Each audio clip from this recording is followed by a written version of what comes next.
We are heading to Los Angeles, where the wildfires continue to cause devastation. The death toll has now risen to 24, with warnings that the winds could increase again, causing the fires to grow. Well, ITV News correspondent Robert Moore is right there for us. And Robert, I guess everyone's bracing themselves, really, for the winds to pick up again. What's the latest there? That's exactly right, Lorraine. I mean, the devastation here is on a monumental scale. The latest on the death toll is that we believe 24 people have died in these wildfires, but many more are unaccounted for. And you're right. I mean, the real concern is that from this morning through to Wednesday, i.e. the next sort of 48 hours, these strong Santa Ana winds are going to return, and they're not going to be consistent. You know, there's a highly unpredictable wind pattern here. The wind comes off the San Gabriel Mountains, it comes down the canyons, and it makes fighting them extremely difficult for the firefighters and for the firefighting aircraft. So this is a monumental challenge. It's unpredictable. And at the moment, the two main fires are getting slowly contained. The Palisades fire is about 20% contained. And the same for the Eaton fire. So look, they're making progress, but extremely challenging conditions expected over the next couple of days. God, it's horrendous, isn't it? I mean, you've actually been there and seen it for yourself. I mean, we can see the pictures, but the reality is absolutely horrendous. The smells and everything, the whole... Oh, I can just see you now walking down a street, a normal street, and look at it, it's Armageddon. It really feels that way. I mean, this was in Pacific Palisades when I was walking, and I was watching embers just flying from one building to another, igniting roofs like you can see there.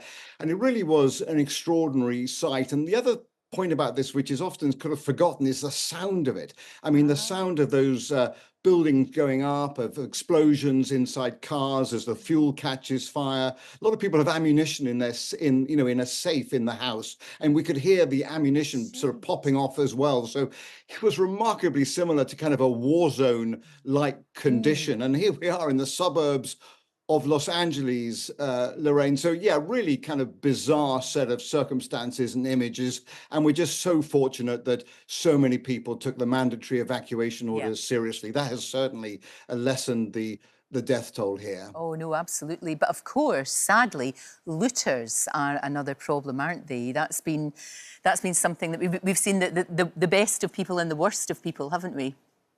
We certainly have. I mean, the National Guard are now on the streets here. We're seeing sort of signs being posted around neighborhoods, warning people to be, to avoid the area.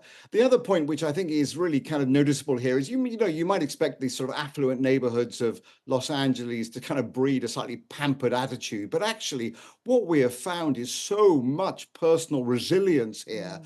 People determined to try and get their communities back up and running. And then if you see those images of devastation, you realize what a monumental task of rebuilding lies ahead. And yet everywhere I've turned and everybody I've spoken to just has this sort of strong sense of loyalty and solidarity to the sort of Los Angeles community. They want to rebuild, they want to stay in place. I spent a lot of today with an architect who now has a sort of driving mission to try and give back to the community, to help it rebuild. So there is a sense here, I think, a really kind of powerful sense that even in these affluent areas, where so many celebrities live, Lorraine, that they're absolutely determined to start again and to breathe life back into these vibrant oceanside communities. Human resilience. Robert, as always, thank you so much for talking to us this morning. And as Robert said, among the devastation, families are somehow trying to remain positive. Now, you might have seen this video. It has been going viral. It's quite extraordinary.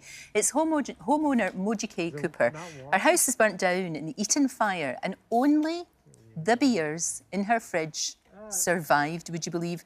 And she posted, "Farewell to the end of an era. This was the most fitting way to say goodbye, saying cheers with her only surviving possession." Well, I'm glad to say that she joins me now. I admire your style.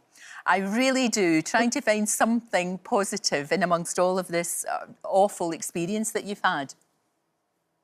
Oh, thank you so much for having me, Lorraine. And yes, I thought that was so fitting and so characteristic of the spirit that I wanted to carry in that home. I loved the memories of happiness and celebration, and the fact that fate would allow for a few beers to remain. I thought that it was just destined to be. Oh no, like I said, I really admire it. The thing was, you didn't have very much time to get out.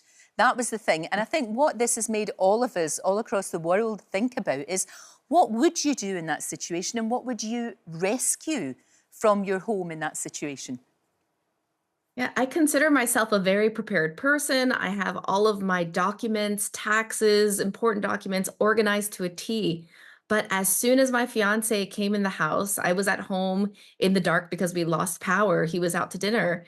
And as soon as he walked inside, he said, I see the fire a few blocks away. We need to Gosh. go now. And so I had about 30 to 45 minutes to get things together, and my brain just left my body. And so I grabbed some things that were important, thankfully, a few things, but I left a lot of valuables behind, valuables in that they're pictures of my father, my keepsakes of my childhood. I somehow didn't think to bring those, yet I brought a trophy for our fantasy football team. So it was all over the place. Oh, for I thought I goodness. was coming back. Yeah, I know you did. You thought you'd go back and you would have more time. I mean, we should say you are a very logical woman. You're an engineer working for NASA. You're an astronomer. You know, you are, and it just shows you that even someone like yourself in a situation like that, it just is overwhelming, isn't it? Absolutely, yes. And so it's great to be prepared early before the panic sets in. Yeah. I try to pass lessons to other people who are still on the front lines of the fire. There are family members, especially of my fiance, who are still fighting the threat of losing their home right now.